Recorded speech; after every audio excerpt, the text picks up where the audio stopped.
പരിസ്ഥിതിയുടെ സംരക്ഷകർ കർഷകരാണെന്നും അവരെ സംരക്ഷിക്കേണ്ടത് അനിവാര്യമാണെന്നും ജോസ് കെ മാണി MP.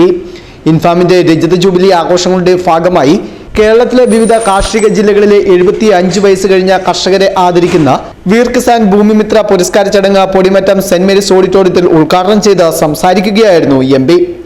വന്യമൃഗ സംരക്ഷണ നയം വന്നപ്പോൾ മനുഷ്യരെ മറന്നു. 54% വനാവരണം മാത്രമുള്ള കേരളത്തിൽ 30.6% മാത്രമേ കൃഷി ചെയ്യുവാൻ ഉള്ളൂ. കേരളത്തെ കേരളമാക്കി മാറ്റിയത് കർഷകരാണെന്നും ജോസ് കെ മാണി MP പറഞ്ഞു. എന്ന് പറഞ്ഞാൽ ഈ റെസ്ട്രിക്റ്റഡ് ഏരിയ കഴിഞ്ഞാൽ നമുക്ക് ജീവിക്കുവാനും വികസനം നടത്തുവാനും ഒരു തരത്തിൽ കൃഷി ചെയ്യുവാനുമായിട്ടുള്ള സ്ഥലം 30.6% മാത്രമേ ഉള്ളൂ. ഈ കൊച്ചു കേരളത്തിലാണ് നമ്മൾ 54% വൃക്ഷാവരണം അല്ലെങ്കിൽ ഫോറസ്റ്റ് കവർ വനാവരണം ഉള്ളത് എന്ന് പറയുമ്പോൾ ഇനി ഈ കേന്ദ്രം പറയുന്നത് പോലെ തന്നെ അല്ലെങ്കിൽ ലോകരാഷ്ട്രങ്ങൾ പറയുന്നത് പോലെ തന്നെ ഈ കൊച്ചു കേരളത്തിൽ 1 ഇഞ്ച് ഭൂമി പോലും ഇനി വനം വർദ്ധിപ്പിക്കേണ്ട കാര്യമില്ല. കൃഷിയുടെ നല്ല കാലവും കഷ്ടകാലവും കണ്ടവരാണ് ഇന്ന് ഇവിടെ ആദരിക്കപ്പെടുന്ന മുതിർന്ന കർഷകരെന്ന് യോഗത്തിന് അധ്യക്ഷത വഹിച്ച ചങ്ങനാശ്ശേരി ആർച്ച് ബിഷപ്പും ചങ്ങനാശ്ശേരി കാർഷിക ജില്ലാ രക്ഷാധികാരിയുമായ മാർ തോമസ് തറയിൽ പിതാവ് പറഞ്ഞു. കേരളത്തിൽ കൃഷി ചെയ്യുവാൻ യുവാക്കൾക്ക് ധൈര്യമില്ല. മറ്റ് സംസ്ഥാനങ്ങളിൽ പോയി കൃഷി ചെയ്യുവാൻ ഇവിടുത്തെ കർഷകർ തയ്യാറാണ്. കൃഷി ആദായകരമാക്കുവാൻ സർക്കാരുകൾക്കോ ഭരിക്കുന്നവർക്കോ കഴിയുന്നില്ലെന്നും അദ്ദേഹം പറഞ്ഞു. തമിഴ്നാട്ടിൽ കൃഷി ചെയ്യാൻ ധൈര്യം കാണിക്കുന്ന ആൾക്കാർ ധാരാളമുണ്ട്. നമ്മുടെ ആൾക്കാർ തന്നെ തമിഴ്നാട്ടിൽ പോയി കൃഷി ചെയ്ത് പണം ഉണ്ടാക്കുന്നുണ്ട്. പക്ഷേ അവർക്ക് കേരളത്തിൽ അത് ചെയ്യാനായിട്ട് ധൈര്യമില്ല എന്നുള്ളത് നമ്മുടെ പോളിസികളുടെ ഒരു വലിയ അപര്യാപ്തതയാണ് എന്ന് നമ്മൾ തിരിച്ചറിഞ്ഞത്. ചടങ്ങിൽ തിരുവല്ല ആർച്ച് ബിഷപ്പും തിരുവല്ല കാർഷിക ജില്ലാ രക്ഷാധികാരിയുമായ തോമസ് മാർ കുർലോസ് മുഖ്യപ്രഭാഷണം നടത്തി. കർഷകരെ സംരക്ഷിക്കേണ്ട ഉത്തരവാദിത്വം സത്യത്തിൽ നമ്മുടെ ഗവൺമെന്റിന്റേതാണ്.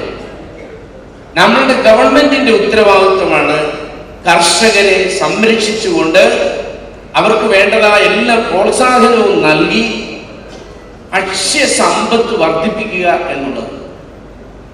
വേറെ ഏതൊരു നാട്ടിൽ ചെന്നാലും നമ്മുടെ എംപിമാരൊക്കെ ആണെങ്കിലും രാഷ്ട്രീയ നേതാക്കളൊക്കെ പല സ്ഥലങ്ങളിലേക്കൊക്കെ അവർ യാത്ര ചെയ്യുന്നവർ അവിടെ എല്ലാം കാണാൻ കഴിയുന്ന ഒരു കാര്യമാണ് കർഷകർക്ക് കൊടുക്കുന്ന പ്രത്യേകമായ ആനുകൂല്യങ്ങൾ.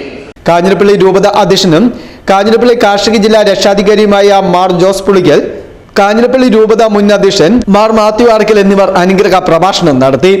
ഇൻഫാം ദേശീയ ചെയർമാൻ ഫാദർ തോമസ് മറ്റുമണ്ടിയിൽ സമ്മേളനത്തിന് ആമുഖ പ്രഭാഷണം നടത്തി.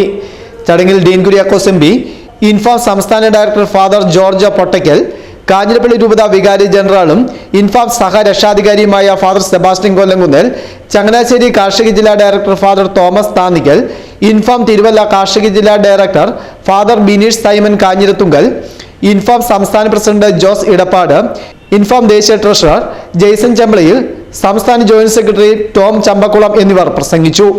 ഇൻഫാമിന്റെ കേരളത്തിലെ വിവിധ കാർഷിക ജില്ലകളിൽ നിന്നുള്ള 75 വയസ്സ് കഴിഞ്ഞ 921 കർഷകരെ മൊമന്റോയും തലപ്പാവും മറ്റ് സമ്മാനങ്ങളും നൽകി ചടങ്ങിൽ ആദരിച്ചു. യാത്ര ചെയ്തു വരുവാൻ സാധിക്കാത്ത 485 കർഷകരെ ഇൻഫാം പ്രാദേശിക ഘടകങ്ങളുടെ നേതൃത്വത്തിൽ വരും ദിവസങ്ങളിൽ വീട്ടിലെത്തി ആദരിക്കും. Fest news, Kanjirappally.